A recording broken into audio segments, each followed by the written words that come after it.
Yay, we're live. Welcome, welcome. I'm Amy with Healthy Me, Healthy We, and whoever is watching today, I'm so excited to have you here because I have a very special guest with me.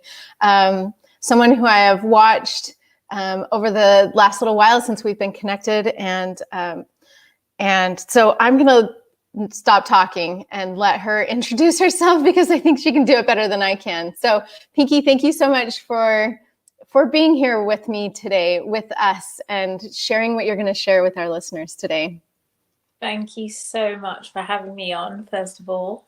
And thank you to everyone who's listening today. I would love for you to ask me questions as I go along.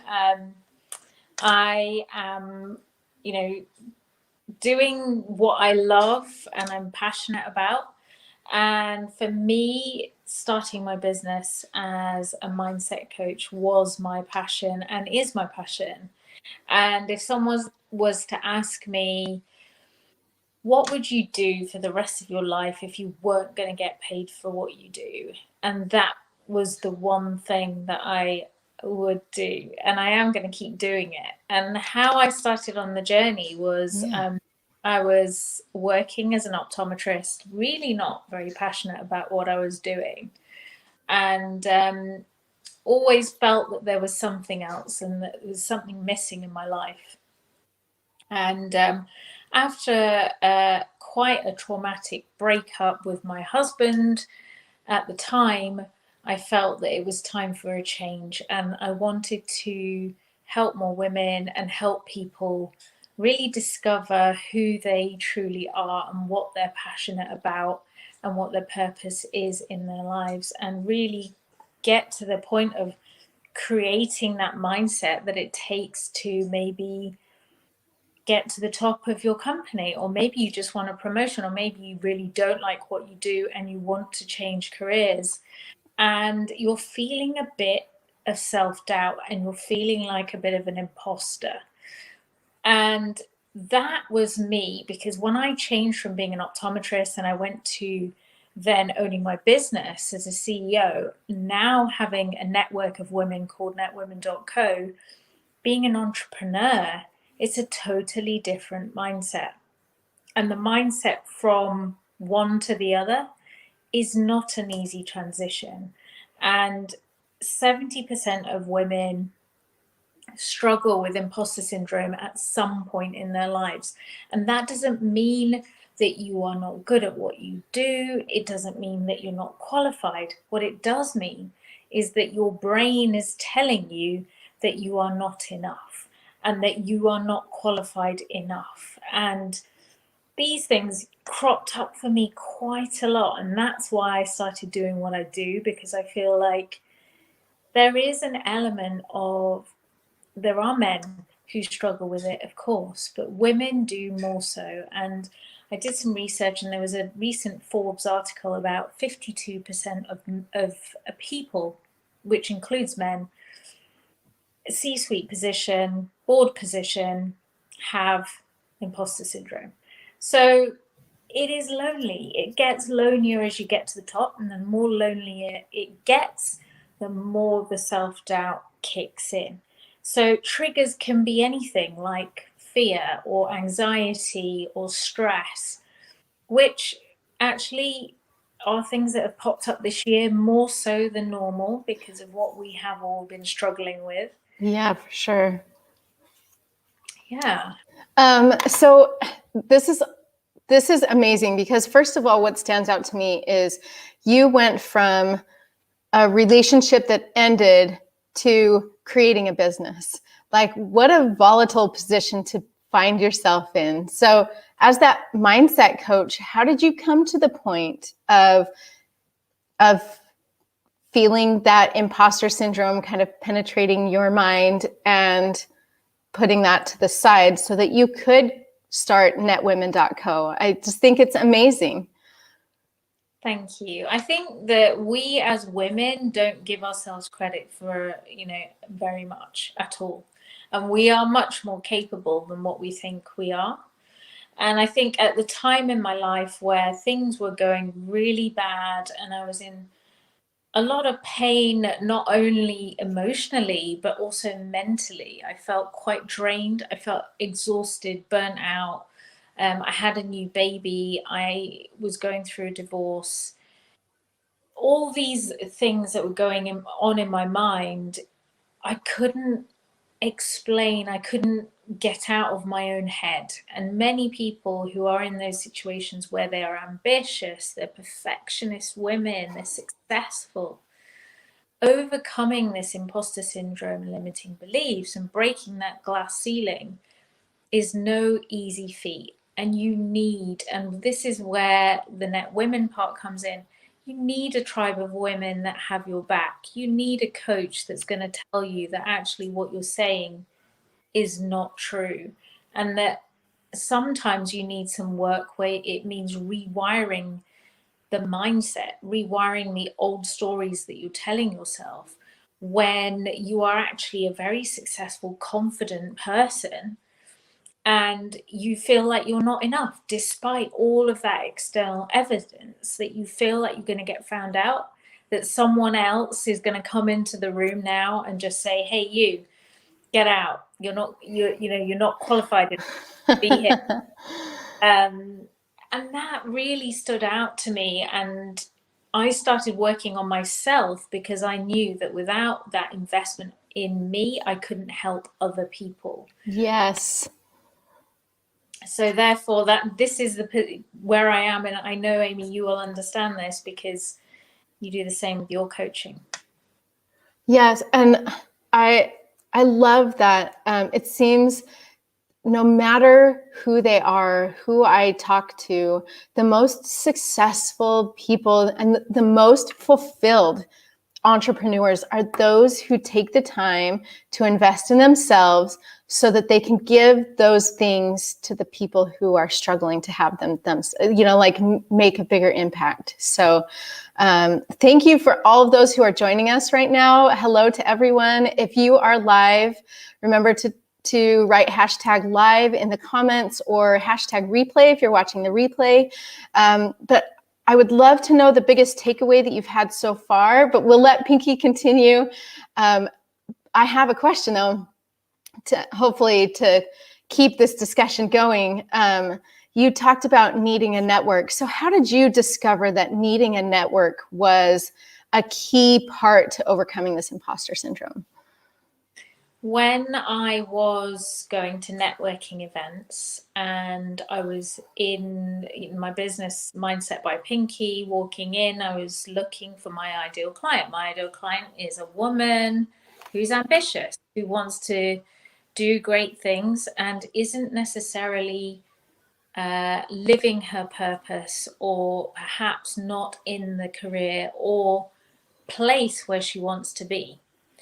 And I'd walk into the event and there'll be a sea of pale, male, and stale, I like to describe it as. And it always used to put me off purely because, first of all, I never fitted in. And second of all, I used to think, this is not equal. What's going on? There aren't any women here. And I was just fed up of having the same old conversations about golf, about sport, about cars. And it was just so draining and boring. And for me, I was like, right, I need to create something that is so much more inclusive for us as females. Where can we come and have a conversation from anything to do with health, fitness, nutrition, imposter syndrome, menopause, things that we don't talk about that we really need to start talking about, because menopause is something that we have for most of our lives. We're living a lot longer as females. We need to talk about it. Nobody knows anything about it. You go and see your GP or a medical practitioner in the US about any of this, and most of the time they just prescribe you an antidepressant. And for me, that really gets to me, and I just think, okay, this isn't what we want to be creating here. So my mission with netwomen.co is creating that equality, that 50-50 gender split at the top, not only at the top, but all across for the entire organization, because that's important. And also being able to understand that it's okay to feel like an imposter, and to walk into an event and just turn around and go home was my trigger point of going, I need to create something here to help women. Okay, awesome. So you've talked about the need then to create this network. What was the first step that you took in doing that? Because we have friends. There's a quote that says, you are like you are the average of the 5 people you surround yourself with, right? So how did you find the women you wanted to surround yourself with and grow this amazing group of networking women? I think, first of all, you've got to have, like you said, the 5 people that you're going to surround yourself with. You need to have a decent group of people who can bring that diversity of thought and help you to create a network, to help you create a business. This could apply to any business, I have to say.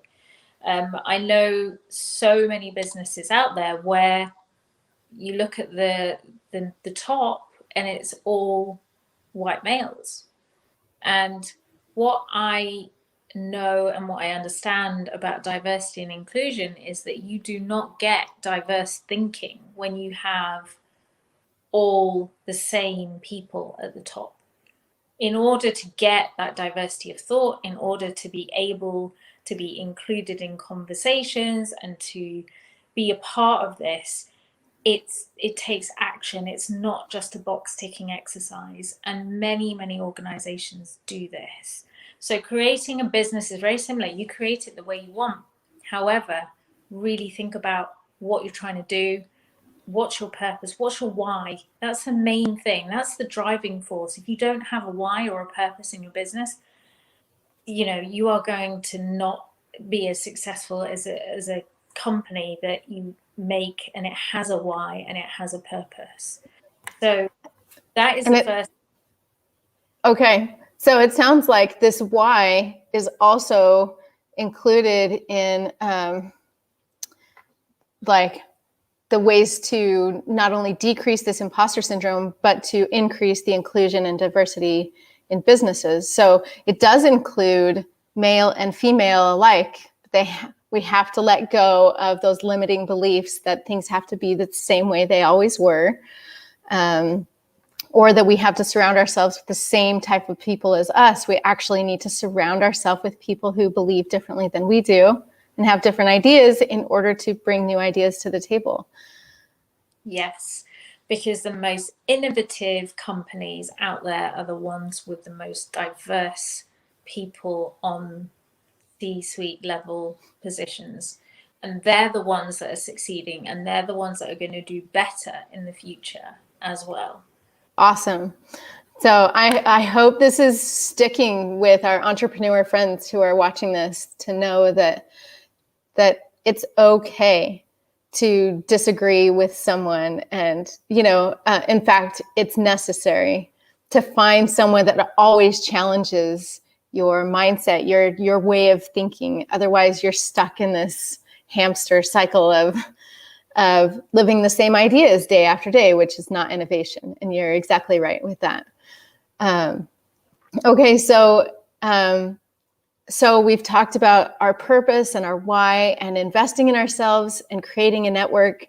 So how do we implement these things into our business? How have you done that so that those watching can implement those steps too? Or is there anything else? I'm sorry, maybe I jumped the gun, but are there other steps, anything else that you would like to share as to making sure that we remove this imposter syndrome by taking these steps that you've talked about? I think that there's an element of fear. Fear brings up a lot of issues, and fear is a driving force for many. So fear will stop you from doing things that you maybe want to do, and you're not doing them because there's a little voice in your head that pipes up and takes over your thoughts, your thought processes. So anything positive kind of gets drowned out by this really loud, negative inner critic, which is like a committee, right? So you have a belittling, berating voice in the corner, and it's telling you, oh no, you can't do that. You're not good enough. You're not qualified enough. You don't deserve this. Who are you to own your own business? And then we've got the smaller voice, which sometimes says, well, if you just give it a go, what if you did actually succeed in this? And then there's the other voice like, oh, but what if you fail? And I talk a lot about the two voices that we have. We've got the voice that we talk out loud and we speak to people and we're kind and we share these kind thoughts and we're very nice to our children and our friends and we offer the best advice. And then there's a voice in our head, which is the worst critical voice you've ever heard in your whole life. And you wouldn't ever dream of saying it out loud because it's so embarrassing. It's so berating and belittling. And you would never talk to anyone like that. I want you to have a think about those voices because that's where the key to success is. To actually sit down and be self-aware of that negative inner critic, that voice, and ask yourself, is that your best friend giving you a good piece of advice? Or is it that negative committee that's piping up, that's telling you to hold back, and it's holding you back in your comfort zone because that's what your brain does. It protects you.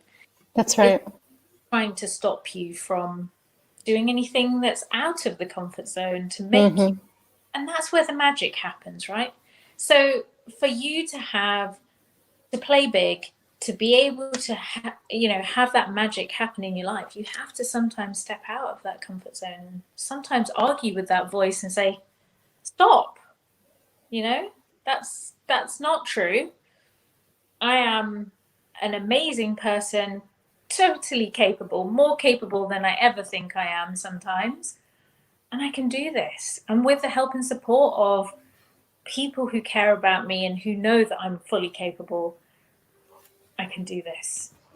That's right. That's so awesome. There have been numerous conferences and speaking engagements where I have heard Tony Robbins say the same thing. When you have a voice in your head, you tell it stop, because our brain doesn't know the difference between a truth and a lie. And so what we think and what we speak, if they are the same things, whether or not it's true, then our brain has no ability to think differently. So I love that you're talking about it all begins with our thoughts. I have a degree in psychology and I totally geek out about how our thoughts control our actions, how really when we do dive into the things that we do, the habits that we have, the lifestyle we create, the connections that we make with people like you're talking about, Pinky, it really begins with our brain.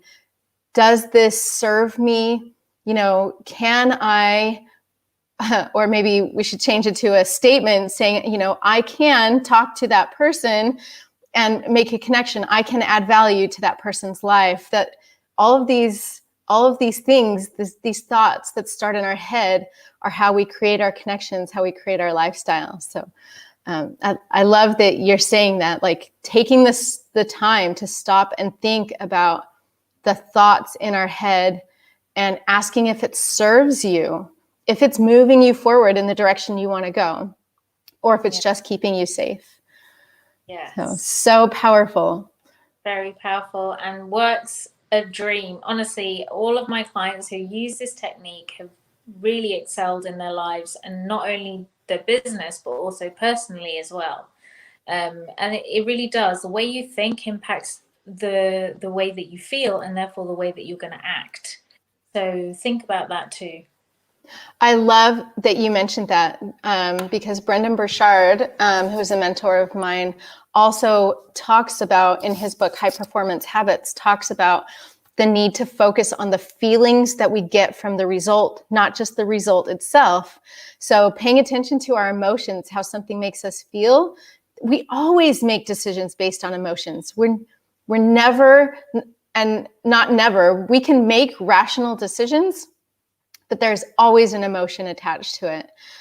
So if we can understand those emotions first before we jump into the decision, then they will be so much more powerful. So questioning your thoughts, I love that. So Pinky, how can people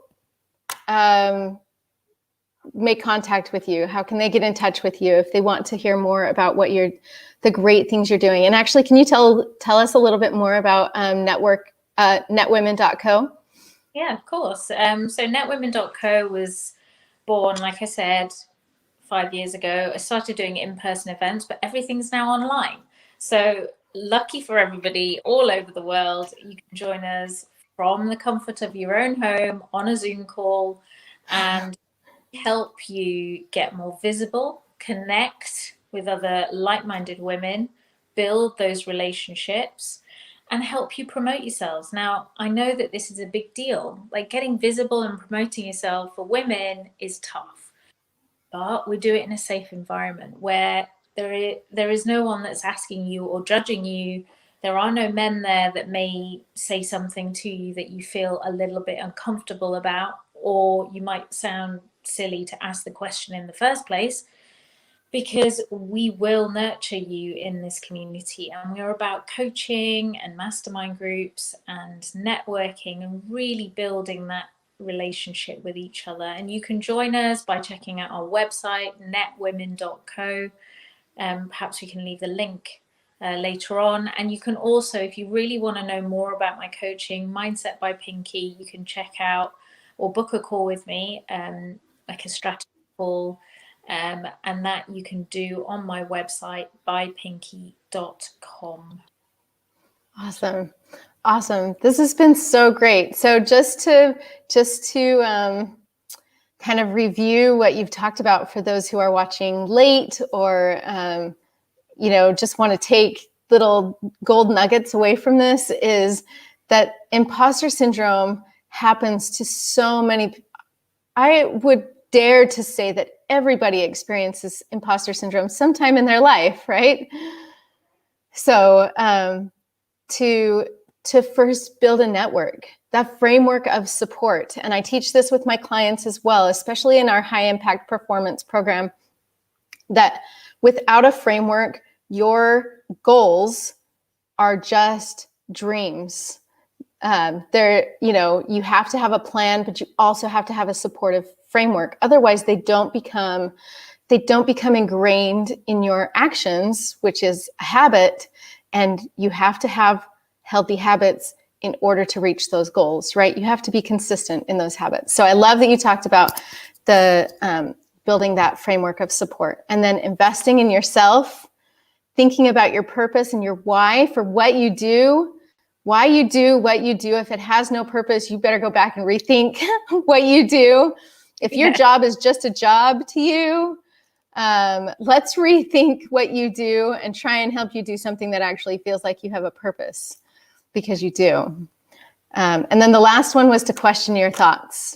So I would love for anybody who is watching live or replay to post a comment about what your biggest takeaway is during this, because clearly I found things that were useful for me, that were valuable for me that might be different for you. So we would love to hear what your takeaways are. And then if you have any questions, we're going to post the links to Pinky's website and netwomen.co as well in there. And then come join us in the Healthy Me, Healthy We crew Facebook group for more interactions with Pinky. So thank you so much, Pinky, for being here. I had a good time. I hope everybody had as good a time as I did. And I hope everyone took as much away from it as I have. So thank you, Amy. It's been a pleasure. Thank you. Well, we will let you know what our next our next performance training is going to be next Tuesday.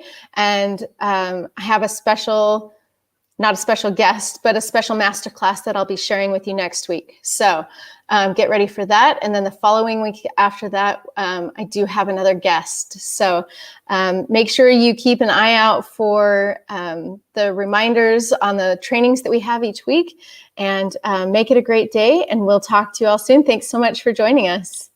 Thank you.